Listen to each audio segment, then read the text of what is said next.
Olá, me chamo Patrícia Adriane Or, sou pesquisadora no Brasil e gostaria de compartilhar hoje alguns resultados da minha tese de doutorado.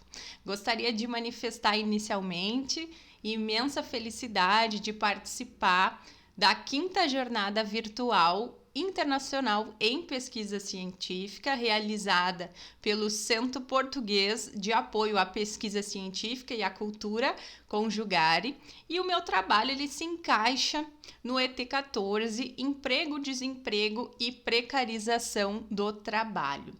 Desde a graduação, eu sou pesquisadora de direito, então o meu trabalho traz uma contribuição jurídica e eu venho pesquisando há mais de 10 anos as interfaces entre direito e novas tecnologias.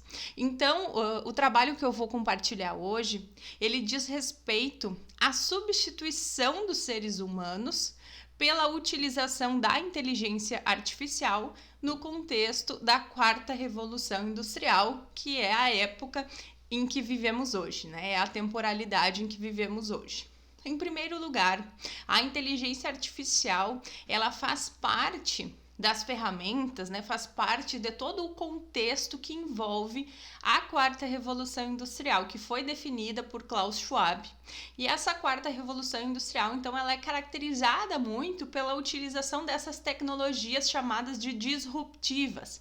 Então, a inteligência artificial, através de algoritmos, ela traz diversos impactos para a sociedade. A gente tem várias vantagens na utilização da inteligência artificial. No judiciário, por exemplo, nós temos a redução da morosidade judicial, a gente tem a possibilidade de que os algoritmos auxiliem, principalmente na realização de tarefas repetitivas, e na sociedade como um todo a gente tem uma grande relevância do uso das ferramentas de inteligência artificial.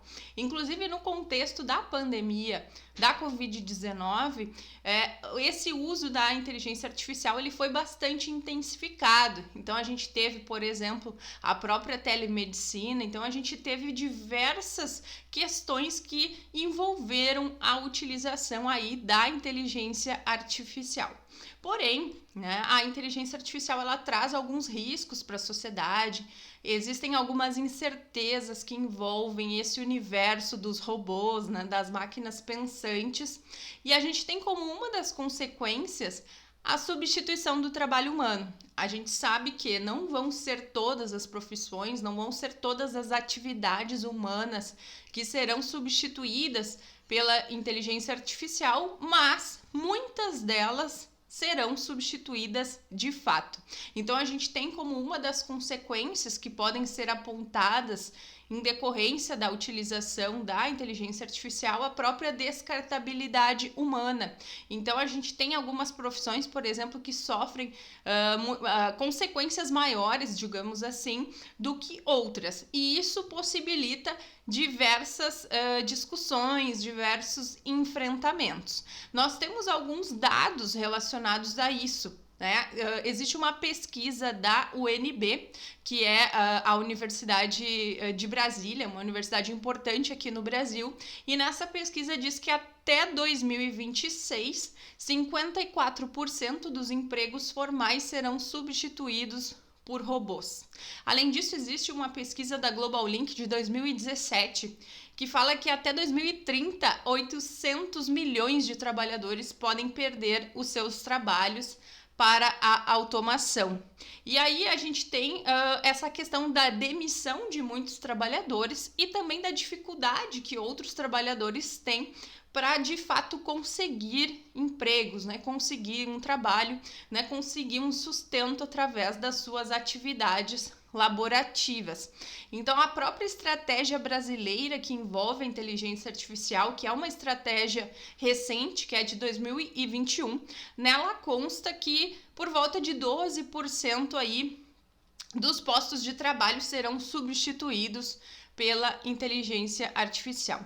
Então, nós temos diversos autores que trabalham com essas questões que envolvem a substituição do trabalho humano pelos robôs, né, os impactos negativos da inteligência artificial. E isso é algo que merece ser refletido, né? Principalmente quando se fala sobre emprego, desemprego e precarização do trabalho nesse contexto do século XXI, agora um contexto que envolve a pandemia, que ainda não terminou, né? E que trouxe muitas questões aí para toda a sociedade mundial, né? Não só a brasileira, e esse é um tema que merece apreço. Né? Com relação, por exemplo, à ideia de que existem autores que falam que existem muitos trabalhadores que ficam excluídos, né, desse contexto de trabalho, desse contexto laborativo, pela questão do acesso à tecnologia ou a falta de acesso. E aí, se formos refletir, por exemplo, sobre o próprio acesso à internet no Brasil, nós temos dados que vêm do Comitê Gestor da Internet no Brasil, dados de 2021 que trazem a realidade de 2020, e nesse relatório, nessa pesquisa, existe um dado de que 83% dos brasileiros têm acesso à internet, independentemente de ser através do computador ou do celular. O celular ele é muito mais utilizado pelas pessoas. E apesar de, com o tempo, no Brasil, o acesso à internet aumentar, então em 2020 nós tivemos um aumento tanto nas áreas rurais quanto nas áreas urbanas, nós ainda temos os excluídos digitais, nós ainda temos pessoas que não têm acesso à internet. E esse relatório aponta que 11,8 milhões de brasileiros não tinham acesso à internet em 2020. Então esse é um dado que merece ser considerado. Então essas pessoas não estão utilizando a internet ou porque não têm interesse, ou porque consideram isso muito caro, ou porque não sabem utilizar, né? Não sabem o que fazer e como fazer com a tecnologia. Então, nós temos todos esses dados que merecem apreço, né? Nós sabemos que o trabalho humano ele é muito importante. As pessoas elas têm uma sensibilidade, né? Elas têm algumas características que a máquina não tem. E aí nós temos alguns riscos, né? E algumas desvantagens da inteligência artificial, como, por exemplo, a ausência de transparência, né? Muitas vezes a gente não sabe como que a máquina chegou em determinado resultado, e a máquina ela recebe inputs, né? Então ela é alimentada por humanos, então a gente também tem uma subjetividade da máquina, a gente tem a chamada subjetividade algorítmica. Então essas questões são muito criticadas pelos autores que se preocupam com essa temática. Então quando se fala, por exemplo, que uma máquina ela não é transparente, a gente tem uma caixa preta, digamos assim, que não fica, que não é do conhecimento das pessoas, né? Sejam profissionais ou sejam cidadãos. Então, existem de fato muitas pessoas que estão sendo substituídas por robôs. Então, pensando no nosso cotidiano, né, quando a gente entra em contato com alguma empresa, com alguma loja, né, a gente tem os chatbots, então a gente conversa com robôs, né, quando a gente conversa com uma empresa de telefonia, não é mais uma pessoa que está ali respondendo, né, imediatamente a nossa pergunta, né, ou respondendo ali a nossa manifestação. A gente tem, então, robôs que atuam nesse sentido. Então, a gente tem também muitas questões aí relacionadas à própria... Você pedir uma entrega, né, de comida na sua casa, né? Antigamente, você pedia pelo telefone, conversava com uma pessoa para fazer o seu pedido. Hoje não, você entra no seu celular em um aplicativo, ou você entra no site, enfim, em alguma rede social e faz o pedido, né? Sem contatar necessariamente um humano. Então aí nós temos vários pontos que podem ser observados. Então algumas profissões, por exemplo, que envolvem uma qualificação mais elevada, por exemplo, você pega um professor, um médico, isso ainda vai continuar, né? Vai continuar sendo exigido, né? Dificilmente a gente tem um médico robô, né? Uma máquina pensante robô que faça uma cirurgia. Mas nós temos, por exemplo, robôs que atuam como advogados, em alguns casos, por exemplo, elaborando petições. Hoje a gente fala no juiz robô. Então, na minha tese de doutorado, eu trabalhei muito com a possibilidade ou não de as máquinas pensantes, ou seja, da inteligência artificial e dos robôs, atuarem no lugar do juiz e substituir o papel do juiz, né? Eu concluí no meu trabalho que atualmente isso não seria possível, né? Em primeiro lugar, porque não existe uma legislação sobre o tema, então nós temos que fazer toda uma análise que envolve tanto princípios quanto direitos da própria sociedade. Né? Então a gente dificilmente a gente terá uma substituição por completo da figura do juiz. O que pode acontecer, por exemplo, é a inteligência artificial desempenhar esses papéis de seleção de processos, de organização de processos, de classificação, de admissibilidade de recursos, por exemplo. Então, algumas tarefas mais repetitivas, e os juízes podem vir a ser realocados, né, ou alocados em algumas outras atividades, em algumas outras funções, mas acredito, e aí a literatura vai ao encontro desse pensamento, né, que o juiz não vai ser substituído pela inteligência artificial. Então, no meu entendimento, né, na minha pesquisa, foi concluído que o juiz não vai ser substituído pela máquina. E aí, tanto analisando a legislação que está em construção no Brasil, quanto a própria União Europeia, que tem um regulamento que está em discussão no parlamento, é previsto que a gente tem que ter como centro, nesse âmbito de discussão e de utilização da inteligência artificial, a gente tem que ter o ser humano como centro. Então, se a tecnologia for utilizada, por exemplo, para decidir, deve haver, né, uma supervisão humana.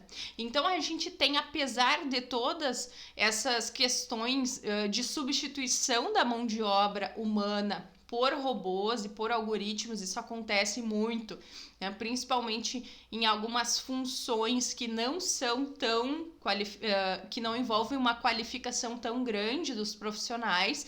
Então existe até uma pesquisa que fala que existe uma estimativa de que os motoristas de ônibus, por exemplo, sejam substituídos por robôs, né? A gente tem várias questões, por exemplo, existem escolas que fazem o reconhecimento facial de alunos, então não é necessário que o professor faça a chamada, né? A própria inteligência artificial vai suprir aí essa questão. Então a gente tem também alguns algoritmos que trabalham auxiliando, em tese, né, a justiça a verificar índices de reincidência. Enfim, a gente tem diversos algoritmos sendo utilizados em diversos locais, né, no mundo todo, né? Então, em Portugal também, no Brasil. Então, claro, essa é mais uma das consequências, né, das novas tecnologias, né, dessa implantação das tecnologias de informação e de comunicação que caracterizam essa sociedade em rede que nós temos, a sociedade em rede que é caracterizada pelo Manuel Castells. Então, hoje tudo é interligado, nós temos esse acesso à informação, amplo acesso, né, quem tem acesso à internet, e tudo isso vai trazendo impactos, vai trazendo consequências para todas as áreas da sociedade, para todos os níveis, e o trabalho não é uma exceção. Então, acredito que a substituição do trabalho humano pela inteligência artificial mereça preço, principalmente em nível científico. A minha análise é jurídica, então eu verifico essa questão dos excluídos digitais, por exemplo, ou da necessidade de valorização do humano, valorização das suas competências, da sua capacidade de compreensão, de informação, da própria linguagem. Então a gente sabe que os algoritmos eles não têm a mesma capacidade de entender, né, e comunicar essa linguagem humana. Então acredito que a inteligência artificial ainda mereça ser aperfeiçoada, e acredito que isso vai acontecer com o passar do tempo, como tudo que acontece na sociedade, assim como a própria quarta revolução industrial, ela vai se sofisticando até, quem sabe, nós chegarmos em alguma outra caracterização aí do momento histórico, social. Então, acredito que seja um tema muito relevante, muito atual, que mereça essa relevância e essa discussão.